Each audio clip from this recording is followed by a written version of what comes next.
آیا نبی علیه السلام باندې سره درود شریف لګي، درود شریف ویلو سره نبی کریم صلی الله علیه وسلم د سفیده ملاویږي یا نه ملاویږي؟ صرف د درود ویلو اته ثواب ملاویږي. نو دواړه علما او دواړه اقوال دي. یو قول دا دی چې نبی علیه السلام درجه الله تبارک وتعالى د سره اوچتي او د الله په نسبت درجو صحت نشته دی، لہذا څومره درود شریف چې ویل کېږي درجه ول اوچتيږي. او بعض علما دا وایي چې نه، صرف کوم چې لولي هغه ته د اجر ملاویږي. بیا نبی علیه السلام کثرت سره د دې چې کوم د فضایل بیان کړي دي، لہذا موږ له پکار دي چې موږ نبی کریم صلی الله علیه وسلم باندې کثرت سره درود شریف ویو. نبی علیه السلام باندې درود شریف برکات بداوي چې موږ ته الله تبارک وتعالى دنیا او آخرت کې د دې فضیلتونو نصیب کړي. په هغه فضیلتونو کې یو دا دی چې دا د الله تبارک وتعالى امر موږ پورا کوو.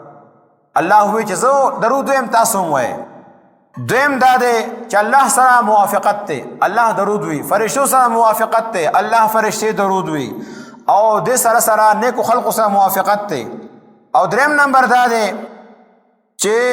که سړی عام مجلس کې نبی علیه السلام نه درود شریف وی، نو دته یو درود لس هغه اجر ملاویږي. مدینه منورې مسجد نبوي کې وی 50,000 چې کوم دی هغه درود شریف ثواب ته ملاویږي. او که حرم شریف کې دنه یو ځل درود وی، الله تبارک وتعالى د یو درود ثواب هغه په 1 لاک باندې بدلی. بل فائدہ دا ده چې دې سره الله تبارک وتعالى لس درجه اوچتي. بل فائدہ دا ده چې دې سره لس ګناهونه معاف کیږي. بل فائدہ دا ده چې الله تبارک وتعالى د دې د وجه لس نیکانه د په اعمال نامې کې لیکي.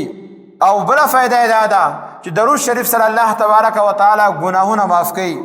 بل فائدہ دا ده چې دې سره الله تبارک وتعالى دعاګانې قبلي.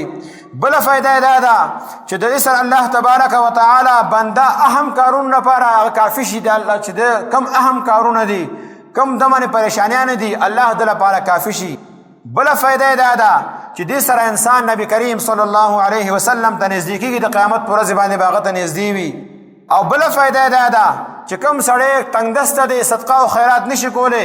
د درود شریف وی، الله تبارک وتعالى دله د دې درود شریف دی برکته دله د صدقه او د خیرات ثواب ورکوي. بل فائدہ دا ده چې حاجتونه الله تبارک وتعالى درود شریف سره پوره کوي.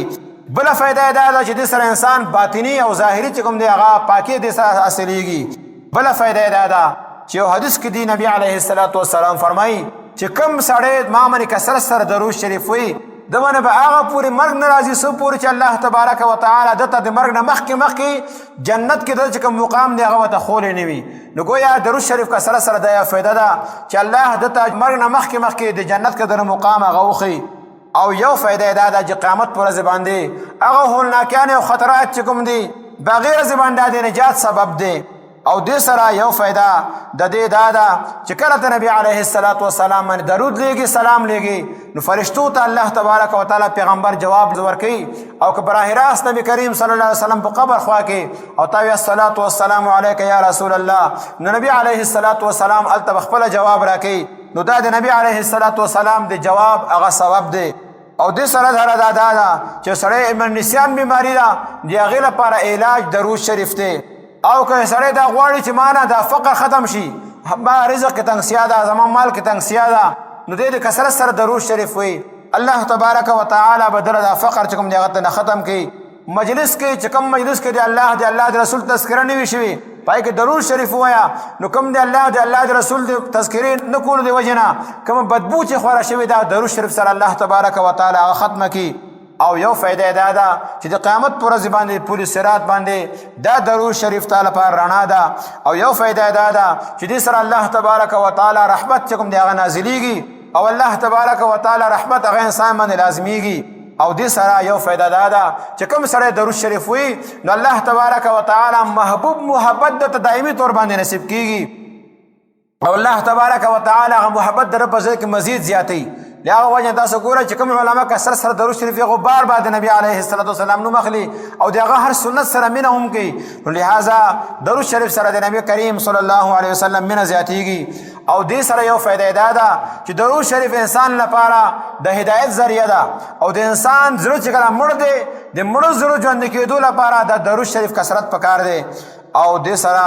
نبی کریم صلی الله علیه وسلم کو خوا کې دا غواړي چې زما نوم واغستلی شي نو بیا درود شریف وایه ځکه چې هر ځل فرشتې درود لیږي او نبی کریم صلی الله علیه وسلم ته وایي چې ستا فلانې امتي د فلانې زوی په تا باندې درود ویلی سلام ویلی څنګه چې مونږ چاته زما سلام ورته ووایه نو هغوی فلاني ته سلام وي دغه شان د فرشتې فورا رسوي نبی کریم صلی الله علیه وسلم ته او نبی علیه الصلاة والسلام د هغې جواب راکوي نو که دا غواړي چې بار بار زما د پیغمبر مخکې زما تذکره وشي نو نبی کریم صلی الله علیه وسلم باندې کثرت سره درود شریف وایه او دې سره یوه فایده دا ده چې دا که د الله ذکر هم دی دې کې د الله شکر هم دی او دې کې د الله تبارک وتعالی پیغمبر لپاره دعا هم ده او دې کې د الله تبارک وتعالی چې کوم انعام موږ باندې کړی دی پیغمبر یې لیږلی و د هغه په ذریعې سره موږ ته هدایت میلاو شو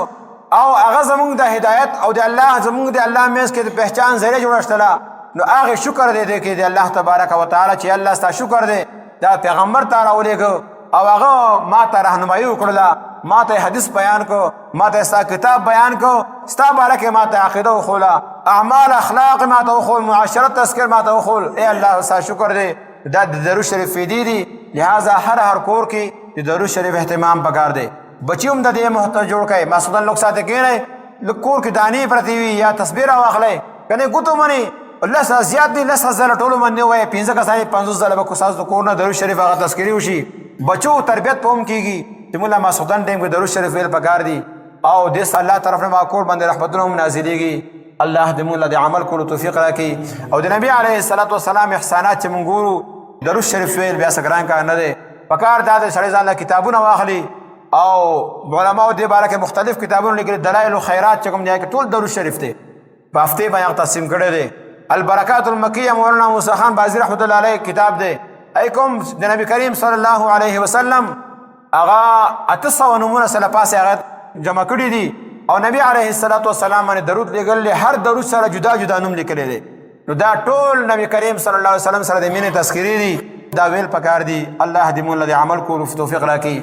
الله دې نبی کریم صلی الله علیه وسلم کامل محبت موږ نصیب کړي او څنګه چې دا فضایل دي الله دې موږ ټول له په دې باندې عمل کولو توفیق راکړي او الله دې موږ د دنیا او آخرت دواړو کې د درود شریف فضیلت اذونه هغه نصیب کړي او زموږ شیخ موږ ته دا وایي چې کله درود وایه دا خیال کوئ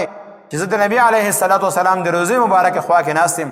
او درود شریف ویمه او برنه انوارات راځي وریږي په روضې مبارکې باندې او هغه انوارات ما باندې هم وریږي د هغې به جدا خوند وي الله تبارک وتعالی دې موږ له دې عمل کولو توفیق راکړي واخر دعوانا الحمد لله رب العالمین